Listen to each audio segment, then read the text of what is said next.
there were other people. Miss Alexander lived with Aunt Lula, and she knew I was a person. But anyway, I didn't want to go to Florida anyway, because everybody else was going to Florida. I wanted to do something different. I really wanted to go to FISC. I don't think I ever told you all that. Right, no, I know. No, you told us. You told us. Okay, so let's ask just a few. We want to, we can talk about, I'm interested in all of this, but for the tape, I want future family members, descendants of the Poes, to have this history, and, you know, people want to kind of learn some facts. Well, and let me just ask you this, Daddy. We want to, I want to talk to you about that. Let me just ask you this. What a lot of people are wanting to know is you have the memory of people before you. So, Not that well. Not that well, but you're all we have. So you're all we have. So, Daddy, tell us, in addition to your father, do you know anything about his father or his mother? Anything at all? I know nothing about his father. He never said anything about his father? Mm-mm. No? Did he say anything about his mother? I don't know nothing about his mother. Okay, well, tell us about his sister, Aunt Lula. That was his sister. Yes, I mean, tell us about Lula. What was she like, and when did she come to Eustis? I don't know whether she came first or not. She may have come first, and maybe that's why he came. Okay. But he was born in Bentonville, South Carolina. She's older? She was older? I've forgotten. And there were others. We understand from other family members, I've learned that there were a group of them that came either together or at some point. Inez would come down to Eustis, and Papa had a house here. I mean, no, not the children. I mean, your father's siblings, like Doc. And so that people were trying to get clear who, how many of them came, because apparently the people who were living in Laura's boarding house, Laura was the first wife.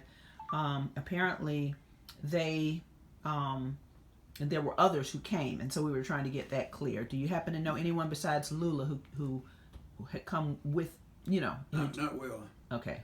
Not well. But Lula, you were close to, right? I lived at a house while I was in Eustis. Right, when you went back to Eustis. Yeah. So you were raised in part by Lula. Lula, yeah. That was Yeah. Virginia's mother. Right. So you were raised with Virginia. Was Virginia? No, Virginia. She was older. Yeah, and she and Prof. Salad. Ernest. But she was married before too, but that didn't work out. So she married Prof. Salad. Prof. Salad was a veteran. Veterans were doing pretty well. They'd get money to go to college when they came out of the service. Now, do you remember any of your siblings, your half brothers and sisters, and if so, describe them. Describe Inez as you remember her. I remember Inez best because she came to Eustis and stayed with Lula a certain time. What was Inez like?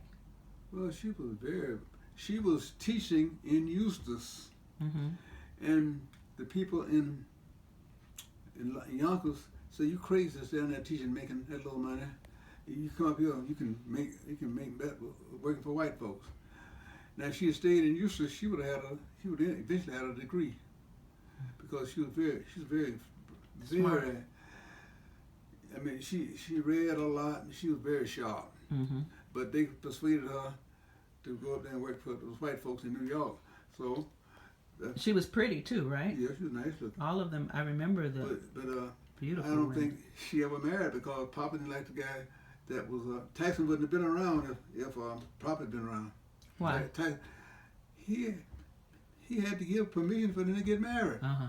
He was very strict.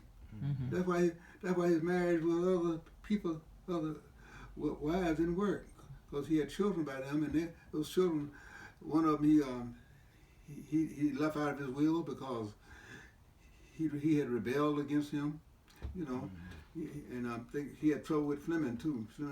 Fleming went into the service, and before he went into the service, I think he had an accident driving a car or something, and but he later moved up to Yonkers, but Fleming left Eustis because Papa was so strict. Papa was very strict. So now, in addition to Fleming and Inez, there was Irene, right? Irene. What do you remember about Irene? That's Laura's mother. Yes. Irene was very sharp. Also, she took care of children that were growing up, and somewhere, and I may have it back in this literature somewhere. I read a letter where Papa wrote to somebody. He said, "I'm gonna give Irene permission to marry. The fellow that she married has a good job, and I think he may be somebody one day, something like that." You know. But yeah, in other words, if he said no, Irene wouldn't have married her. That's how strict Papa was. Just the reverse of my mother. Your mother. But as long as she was married to him, she had to do what he said. Now you mentioned from what we understand, there was Laura, and she had her. I don't know if it was a twin brother. Yeah, no. Laura, I mean, not Irene had a twin brother. No. I mean Laura, the first wife of your father.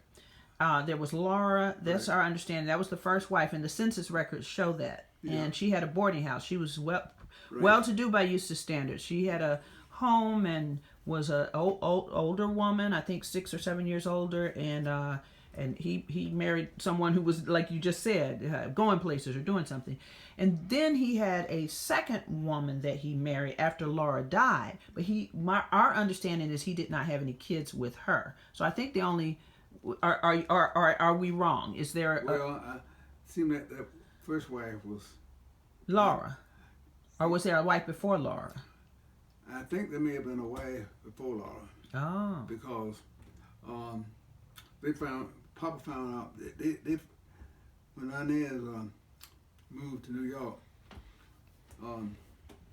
she wrote to somebody in Eustis and let them know that the wife that Papa had married had been unfaithful, and Papa read the letter or something, and he said I'm not going to whip you about this, but so she's and Inez Virginia said that was true, that she was unfaithful. But was that not the second wife? I forgot. That's what we understand. It was the second wife. But if you know that there was a wife before Laura, any information you have about that would be helpful, because I may be over in some of the material I got over there. Okay, because we understand it was the second wife. I know one of the wives after Laura died. Yeah, yeah. But he didn't have children with her, is what we understand. And then you all came.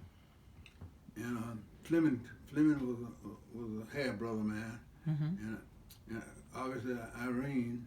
And then tell us about Charles, because Charles is the grandfather of both Bruce and cousin Debbie, as I recall. So I did talk to Debbie yesterday. Okay, great. Charles had a drinking problem, and I remember they sent him to Eustis thinking that he was married to someone he was married to a school teacher, and that didn't work out. But he had a drinking problem. I just remember that part. And they sent him to Eustis thinking he would do better. They sent him from Yonkers down to Eustis. Yeah, I think he would do better. Charles Senior. Yeah. Not Junior, because Junior is Sonny, and he's a celebrity in the family. He couldn't stand it. He couldn't stand his father. He told his father, "If I'm gonna be anything, I'll be better than you." Sonny? Yeah. Oh. He couldn't stand Charles. He couldn't stand his father.